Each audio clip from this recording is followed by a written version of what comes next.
የደራሽ ፕሮጀክት ዋናው ዓላማው በአገሪቷ ውስጥ የተቸገሩ የማህበረሰብ ክፍሎችን ደርሰን የምንረዳበት የምናግዝበት ፕሮጀክት ነው።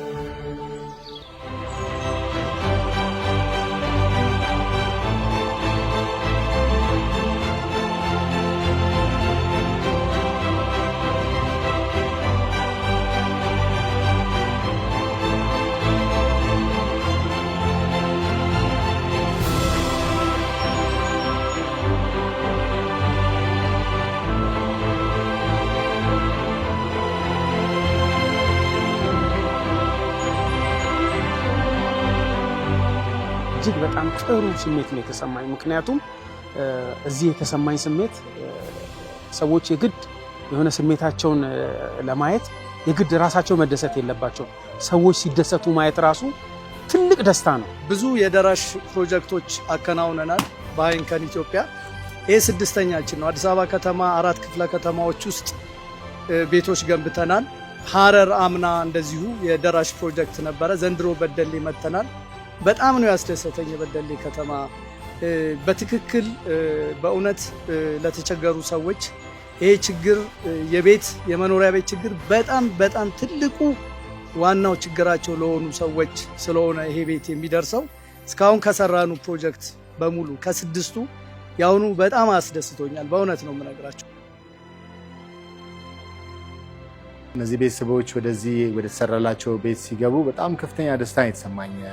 መድረክ ላይም አንዳንድ ሰዎች ንግግር በሚያደርጉበት ጊዜ እያለቀሱ ነው። ኩራት ነው የሚሰማኝ። ትልቅ ነገር ነው የተማርኩት፣ መስጠት ውስጥ ደስታ እንዳለ ማለት ነው። ደስታ እንጃ ልጆቼ ራሱ በጣም ነው የተደሰቱ። ይሄን በማየታቸው ራሱ በጣም ነው የተደሰቱ።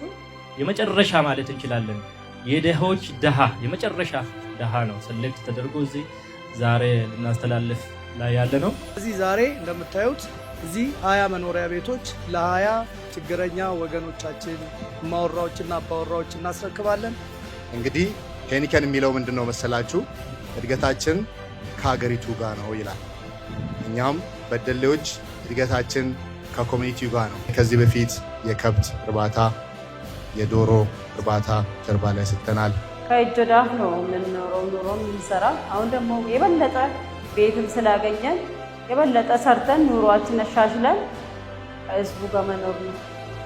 የዛሬ ዓመት የራሴ ቀይራለሁ ብዬ አስባለሁ። በመጨረሻ የሄኒከን በደሌ ቢራ ስታፍ ሁሉንም ስታፉን ተመሰግኑልን።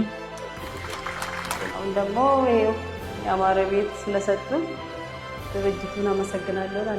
እንኳን ለገና በዓል በሰላም አደረሳችሁ። እንኳን ደስ አላችሁ በድጋሚ።